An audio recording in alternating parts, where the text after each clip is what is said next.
Halo, ketemu lagi ya guys. Kali ini kita akan mengeksplor makam Raja ke-16 Bone, yaitu Lapatau Matanatika Wali Nonoe Detenri Bali Malai Sandrang Matin Roiri Naga Uleng. Assalamualaikum warahmatullahi wabarakatuh. Bertemu lagi bersama saya di Mungkar Channel. Untuk kali ini kita akan mengeksplor makam Lapatau Matanatika. Seperti apa makam di sini? Tetap ikuti kami di Mungkar Channel.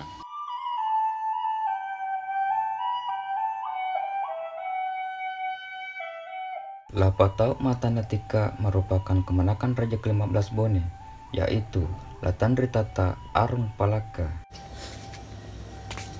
Seperti yang kita ketahui, Lapatau Matanatika adalah seorang raja ke-16 di Bone pada masa itu. Jadi di makam Lapatau Matanatika itu dikelilingi oleh tembok, dan ini ya lumayan luas ya kalau kita lihat. Terus di pekarangan makam ini juga sangat bersih dan memang dirawat oleh masyarakat sekitar sini.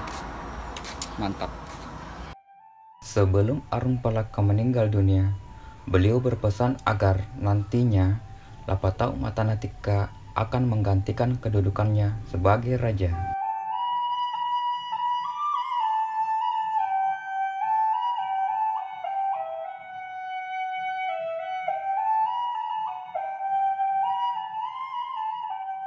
Lapatau Matanatika lahir pada tanggal 3 November 1672. Ayahnya bernama Lapakokoe Toangkone, bergelar Makdareng Palaka.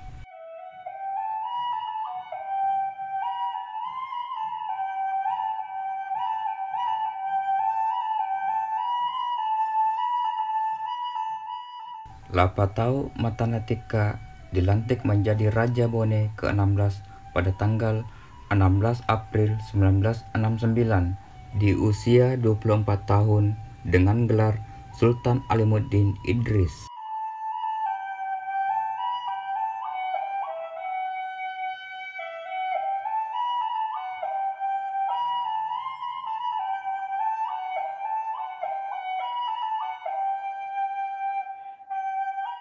Sejak pelantikannya menjadi Raja Bone, Baginda bercita-cita ingin mempersatukan Sulawesi Selatan dalam pengaruhnya sebagaimana yang telah diwariskan oleh pamannya, Latandritata Arung Palaka.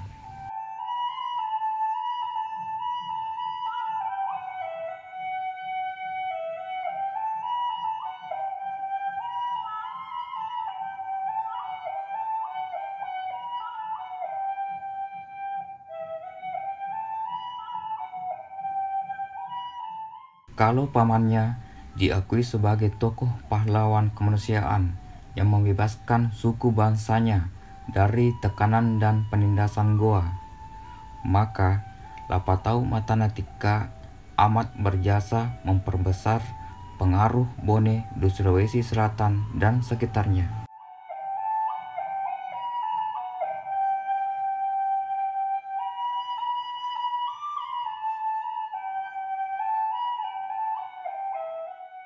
Kompeni Belanda sendiri memberikan pengakuan kepada Baginda pada tahun 1698. Atas pengakuannya itu, sekaligus menunjuk Lapatau sebagai ketua persekutuan raja-raja yang terikat perjanjian Bongaya. Pengakuan kompeni bukan diakui karena naik tahta, tetapi setelah melihat hubungan yang terjalin antara tiga kerajaan besar di Sulawesi Selatan, yaitu Bone, Luwu, dan Goa. Lapatau Matanatika itu merupakan kemenakan dari Raja ke-15 Bone, yaitu Arung Palaka. Di masa itu, Lapatau Matanatika dia memegang kendali dua daerah atau dua wilayah, yaitu Bone dan Sopeng. Dan di Sopeng itu dia dipanggil Datu, seperti itu.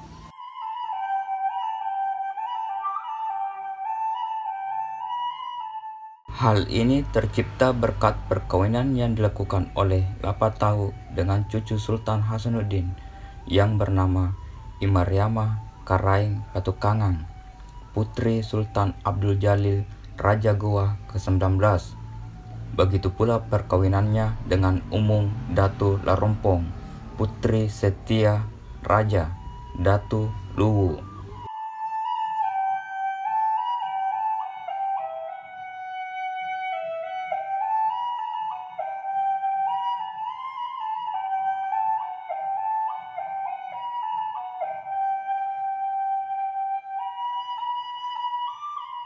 Baginda Latendritata Arung-Palaka mewariskan Lapatau Matanatika sebagai Raja Bone dengan disertai wasiat bahwa Sulawesi Selatan ini harus dipersatukan melalui sistem kawin politik untuk menciptakan budaya serumpun di Sulawesi Selatan ini, yaitu Sompulolo.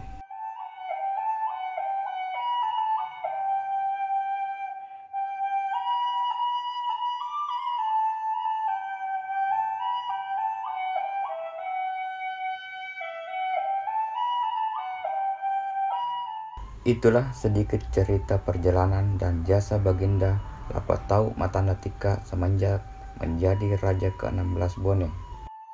Jadi di dalam sini terdapat makam Lapatau Matanatika.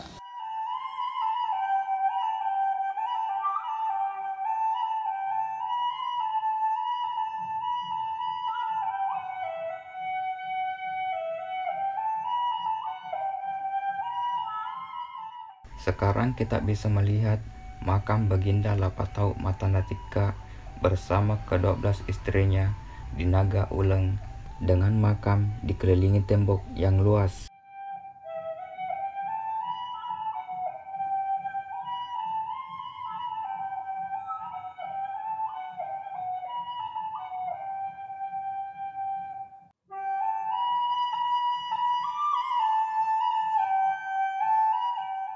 Di dalam beberapa banyak makam, selain makam Baginda Lapatau, juga makam istri, anak keluarga, dan pejabat kerajaan, dan makam tersebut sangat terpelihara dan sangat indah dipandang karena bersih. Jadi kalau kalian kesini harus jaga kebersihan ya, karena kebersihan itu sebagian daripada iman ya.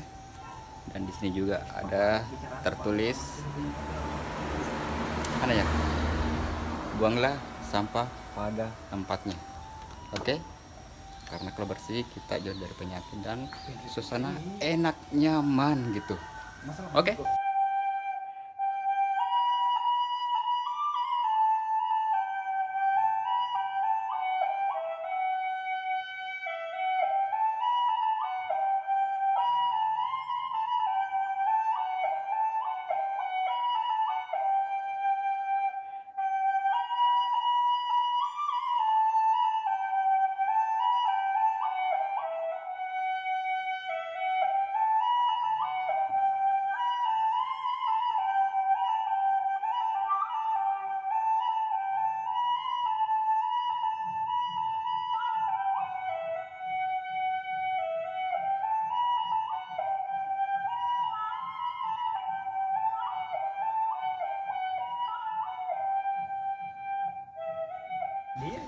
Oke, mungkin cukup untuk kali ini. Semoga terhibur dan sedikit memberi wawasan tentang makam ini. Tetap ikuti konten-konten saya selanjutnya. Kalau ada kesalahan mohon dimaafkan. Assalamualaikum warahmatullahi wabarakatuh.